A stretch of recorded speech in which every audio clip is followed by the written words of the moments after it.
नमस्कार दोस्तों। तो दोस्तों, एक बेहद ही खूबसूरत महिला थी जो अपने घर पर बिल्कुल अकेले रहती थी और अपना घर का कामकाज करने के लिए एक नौकर को भी रखी हुई थी। जो नौकर था वो बहुत ही हैंडसम और स्मार्ट था। उसका घर का सारा कामकाज किया करता था और घर के कोने में एक कमरा था। उसी में रात के समय में वो सो जाया करता था। फिर दोस्तों, उसी प्रकार से एक दिन की बात है।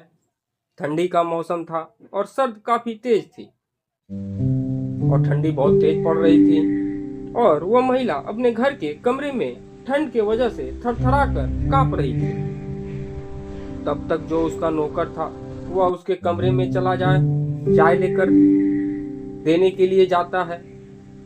फिर जब वह जाता है तो उसका नजर अपने खूबसूरत मालकिन पर पड़ जाता है। तो दोस्तों, तो वो देखता है कि जो उसका मालकिन है वह ठंड के वजह से थर थर कांप रही है। तो दोस्तों, वह उसी समय तुरंत उसके अलमारी से एक कंबल निकालता है और उसे ओढ़ाने के लिए चला जाता है। जाने के बाद उसे वह कंबल ओढ़ाने लगता है तो वह महिला उससे कहती है, मेरी ठंडी कंबल से जाने वाली नहीं है, इसलिए तुम थोड़ी देर के लिए इसमें घुस जाओ। उसके बाद दोस्तों, जब वो नौकर अपनी खूबसूरत मालकिन का इतना बात सुनता है तो दोस्तों उसके मन में लालच आ जाता है और उसे रहा नहीं जाता। फिर दोस्तों, वह अपने मालकिन के कहे जाने के बाद उस कंबल के अंदर घुस जाता है। उसके बाद दोस्तों दोनों एक हो जाते हैं। फिर दोस्तों, उसके बाद वे दोनों उसी कंबल के अंदर कुछ ऐसा अनोखा खेल खेलते हैं जिसके विषय में यदि आप लोग जानेंगे तो आप लोगों का होश उड़ जाएगा। तो दोस्तों, यदि आप लोग इस कहानी के पूरे घटनाक्रम के विषय में यदि विस्तार से जानना चाहते हैं तो बने रहिए हमारे साथ वीडियो के अंत तक। तो दोस्तों, वीडियो को आगे बढ़ाने से पहले आप लोगों से प्लीज इस वीडियो को लाइक कर दीजिए और एक प्यारा सा कमेंट करके वीडियो को पूरा अंत तक देखिए, तब जाकर आपको समझ में आएगा। तो दोस्तों, आइए बिना देर किए स्टार्ट करते हैं। प्रणाम, नमस्कार दोस्तों। यह कहानी दिल्ली से सटे नोएडा की सच्ची घटना है। एक बेहद ही खूबसूरत महिला थी जिसका नाम लवली था और लवली की शादी लगभग 3 साल पहले हो चुकी थी और 3 साल का समय भी बीत चुका था, लेकिन अभी उसको कोई भी बाल बच्चा नहीं हुआ था। और जो लवली थी, उसका पति वो विदेश में एक होटल का मैनेजर था और अच्छा खासा उसको तनख्वाह था, जिस वजह से लवली एक बहुत बड़े आलीशान फ्लैट में रहती थी और अपना घर का कामकाज करने के लिए नौकर को भी रखी हुई थी। जो नौकर था उसे टाइम टाइम पर चाय बना कर दिया करता था, उसका पूरा ख्याल भी रखा करता था। उसका नाम सुमन था। सुमन बिहार का रहने वाला था और वह नोएडा में कुछ पैसा कमाने के लिए गया हुआ था, क्योंकि उसका जो पिता था वो बहुत ही गरीब था और अपने सर पर काफी कर्जा भी ले रखा था, जिस वजह से सुमन का अपना पिता का कर्जा उतारने के लिए नोएडा कमाने के लिए आना पड़ा। और दोस्तों, आ जाने के बाद वह लवली के फ्लैट पर आकर उसका घर का सारा कामकाज किया करता था। लवली को किसी प्रकार का कोई दिक्कत नहीं आने देता था। सुबह शाम दोस्तों, जो लवली थी उसके बातें भी किया करती थी और मार्केट भी जाया करती थी। फिर एक शाम मार्केट से जाकर जब दोस्तों लवली उसे बताती थी कि वह मार्केट से जाकर ये लेते था वो लेते आओ, तो दोस्तों वो खाना भी पका देता था। लवली केवल पूरे दिन अपने कमरे में बैठकर टीवी और मोबाइल चलाते रहती थी। उसके अलावा लवली के पास कोई दूसरा काम नहीं था और दोस्तों कभी कभार तो टीवी भी देखकर इतना बोर हो जाती थी कि सुमन को वह अपना पैर दबाने के लिए बोलती थी, तो सुमन उसका पैर भी दबा दिया करता था। तो दोस्तों खूब सेवा करता था। बदले में लवली भी उसे खूब मांग दुलार करते रहती थी, पैसे की कमी नहीं होने देती थी। जब भी वह मार्केट जाता था तो उसे 1200 2000 1200 ज्यादा ही दे दिया करती थी और कहती थी कि जाओ तुम इन पैसों से कुछ खरीद कर खा लेना। इस वजह से सुमन भी लवली से काफी खुश रहता था और उसका सारा काम काज किया करता था। कपड़ा लत्ता, चूल्हा चौकी बर्तन सब कुछ करता था। और जब कभी भी लवली को कहीं से बाहर जाना होता था तो वो सुमन से कार से पहुंचा दिया करता था, क्योंकि काफी समय से सुमन उसके घर पर था, जिस वजह से कार चलाना भी सीख चुका था। फिर दोस्तों इसी तरह से एक दिन की बात है। ठंडी का मौसम था और सर्दी काफी तेज पड़ रही थी। और जो सुमन था वह रात के समय में अपने कमरे में सोया हुआ था और जो लवली थी वह अपने कमरे पर लेटी हुई थी।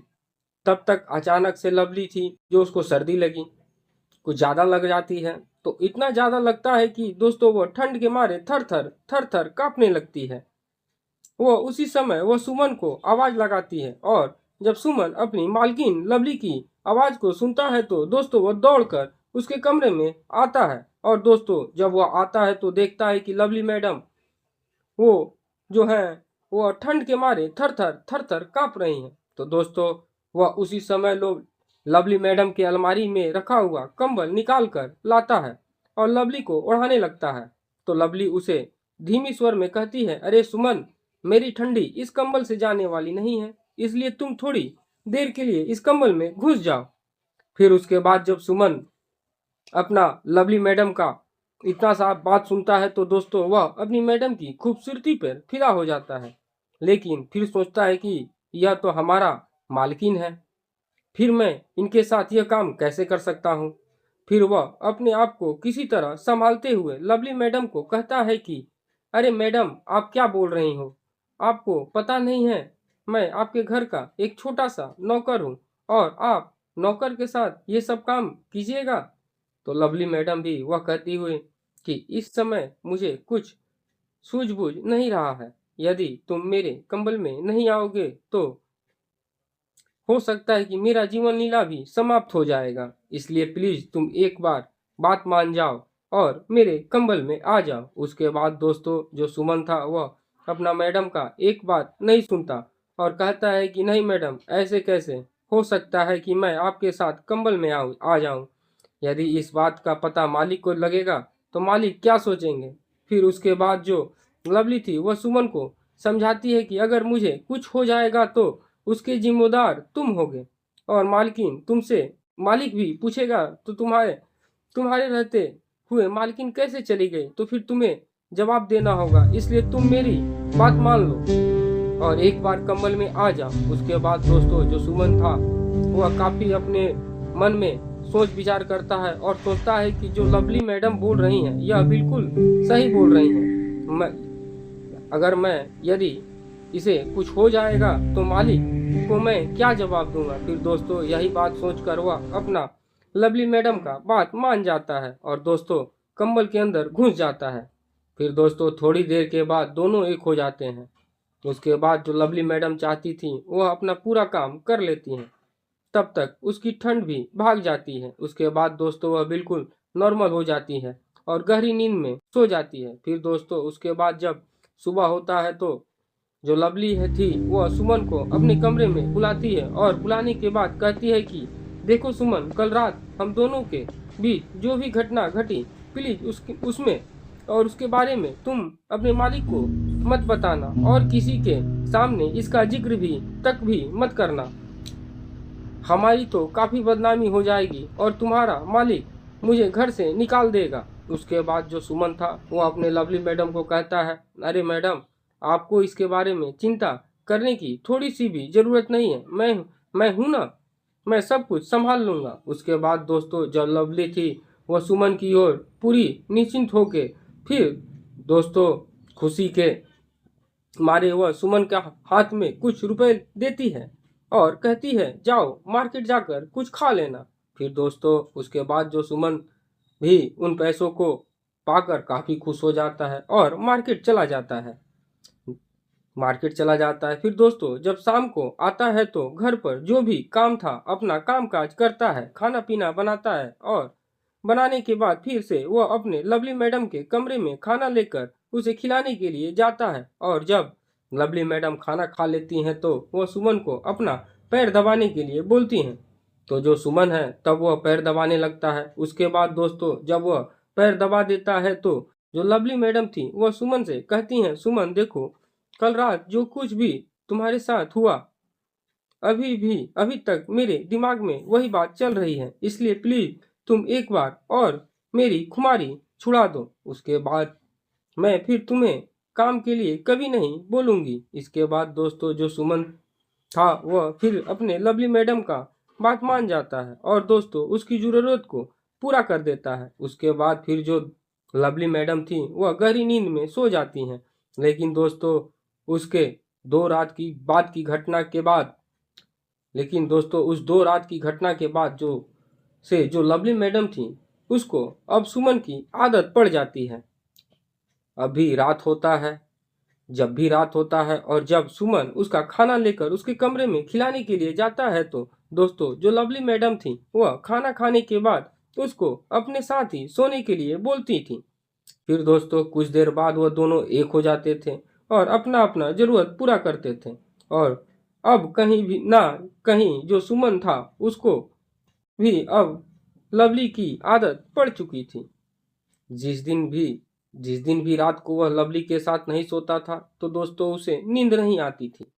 फिर दोस्तों इसी प्रकार से एक दिन की बात है, जो सुमन और लवली थे दोनों अपने कमरे में सोए हुए थे। तब तक जो लवली का पति था अचानक से रात के समय में घर आ जाता है और जब वो घर पे आता है और जब वह अपने कमरे में जाता है तो देखता है कि जो लवली है वो अपने कमरे में अपने घर पे नौकर के साथ सोई हुई है।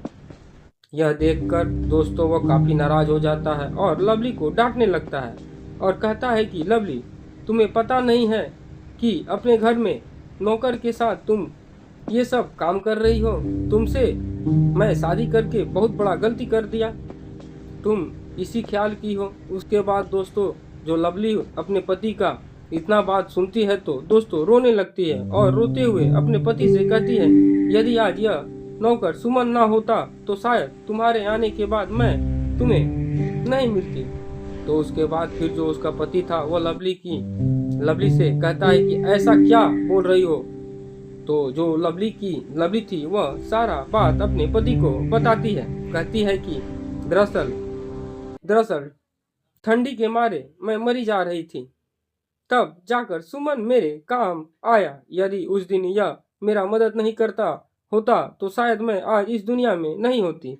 लेकिन उस रात के घटना के बाद मुझे सुमन की आदत पड़ गई, जिस वजह से मैं खुद अपने आप को, अपने मन को और सुमन को कमरे में बुलाती हूँ। प्रतिदिन मैं इसके साथ अपना कार्यक्रम करती हूँ और तुम्हें भी तो मेरा थोड़ा सा ख्याल नहीं रहता।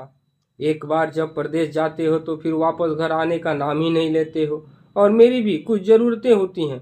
दुनिया की सभी महिलाओं को केवल भोजन दे देने से उसका पेट नहीं भरता है, उसके अलावा भी उसे कुछ और भी चाहिए होता है जो तुम मर्द लोग नहीं समझते हो। उसके बाद दोस्तों जब वो अपनी पत्नी लवली का इतना बात सुनता है तो उसके पैरों तले से जमीन खिसक जाती है और सोचता है कि जो लवली बोल रही हो बिल्कुल सही बोल रही है, कहीं ना कहीं मैं दोषी हूँ। उसके बाद दोस्तों वो लवली को माफ कर देता है और जो सुमन था उसको भी माफ कर देता है और उसे कुछ पैसे देकर कहता है कि कल से तुम मेरे घर पर काम मत करना, लो यह पैसे लो, इसे जाकर कोई नया बिजनेस कर लो, क्योंकि आज के बाद मैं परदेश कमाने के लिए कभी नहीं जाऊंगा।